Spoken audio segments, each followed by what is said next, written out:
If all you want is success, you will not have it.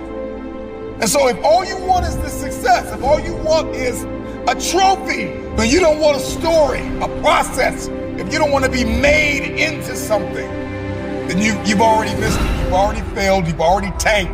And so once you get this, everything changes. What have been the biggest obstacles in your life? What has stopped you? What has hindered you? What has provoked you to get lazy? When life pushed you down, when everybody said you are not enough, when you told yourself, I quit because I can't finish, and you got back up the next day and kept going. Sacrifice is going to have to become your companion and no longer your enemy. Too many of you think sacrifice is your enemy. Sacrifice is a curse word. Sacrifice is bad. I don't want to sacrifice. Well, guess what?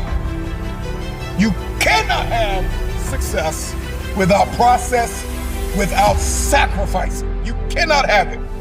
If all you see is success, then you've missed the entire moment. Because it is the journey, it is the grit, it is the grind, it's the prayers that you pray, it's the tears that you've cried, it's the rejection that you've had to take on your back.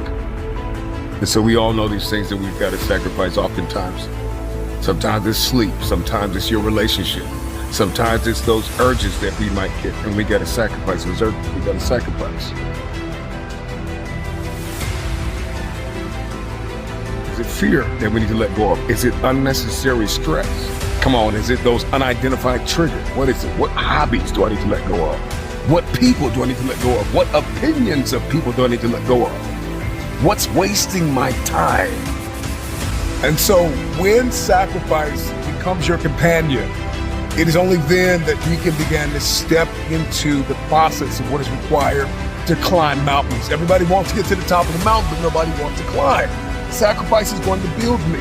Sacrifice is going to prepare me. I'm going to be equipped. I'm going to be conditioned. Destiny is haunting us, breathing down our necks, asking us, when are we going to step forward? When are we going to march into this thing? Michael Jordan has a $2 billion net worth. That's beautiful. But what was the cost for all of that? How did he win games? How did he win championships? How hard did he practice? How crazy was his faith? How many vacations did Michael Jordan have to turn down? How many parties did he have to walk out of? How many people had to be amputated out of his life? Everybody wants to celebrate the $2 billion evaluation of his enterprise. But it came at a cost. It came with some sleepless nights. It came with some long practices. It came with a lot of no's. No, I can't do the party. No, I'm not gonna do the drinking. No, I'm not connecting with them. No, I don't need that circle. No, it came with a lot of no's. It came with a lot of sacrifice. It comes with a lot of rejecting. It comes with a lot of awareness of what is not serving the vision. Had a temperature of over 100 degrees and won the game over the Jazz in '95, a champion. But he sacrificed comfort. He sacrificed convenience. He had to sacrifice and reject the voices in his head that said, you're crazy, you're sick, you need to rest, you need to sit down. If I'm going to see success, I've got to define what sacrifices are required in order to step into it. I cannot have it. I will not see it until I've counted up the cost. You'll find yourself connected to 100 people that think they know what you should be doing to get where you're supposed to be. And so I've got to begin to shut the mouths of the people that don't know the cost, the price that I have to pay. You may have paid that, but I may not have to pay that price. I can learn from your mistakes. I don't have to fall down the same ditches you fell down. I don't have to flop down the same stairs you flopped down. That's your price. That's your cost. I've got another way. I've got a different mentality. I just may be a little bit more creative than you. I just may be a little bit more innovative. I just may have more faith than you. I don't have to fall like you fell. I don't have to hurt like you hurt. I can look up and get up. When did you get to the point where you snapped so easily? When you let go so easily? When you gave up so easily? I know what it's like to feel like if I keep going, I'm gonna waste my time. We all get to this point in our life where we ask ourselves the question, what have I held on to that should have been amputated? All of us are holding on to something that is familiar and we are comfortable, and it has become our paradigm, our pattern, our way of life. And if we're honest, we can't see ourselves without this thing. I don't know what it is for you. Everybody's got a different thing, person, place, something that needs to be amputated out of our life, cut off, that's no longer serving us.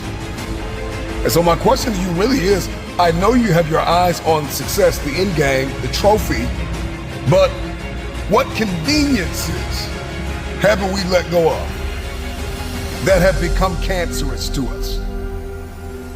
If we're honest, we should be able to write out a whole list of things that we're not doing, that we were destined to do, but our forward motion has been halted by something.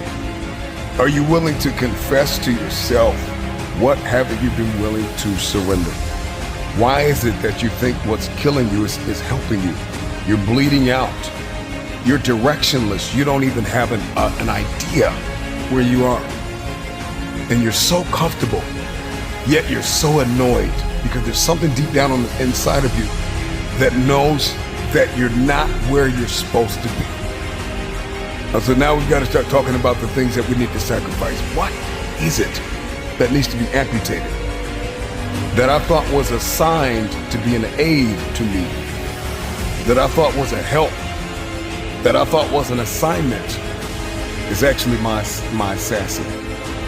It's the things in our life that we think are helping us, that we're assigned to, that are oftentimes assigned to kill us. What have you clinged to that should have been amputated years ago? I don't know what it is. You know, I don't have to know. You need to know. Is it laziness? Is it procrastination? Is it ego? Is it fear? Is it doubt? Is it rejection? Is it abandonment? Is it just pain? I mean, what is it? What is it? Why? Haven't you been able to succeed in specific areas that you've set out to conquer, that you've set out to dominate, that you've set out to be the best? Why is it that you haven't been able to succeed? Why? Ask yourself these questions. And what haven't you been willing to sacrifice? We all know the list. There's no time to get amnesia now. We all know the list of things we gotta sacrifice. Are we gonna have immediate gratification and long-term dysfunction? Or are we gonna have long-term gratification and short-term discomfort?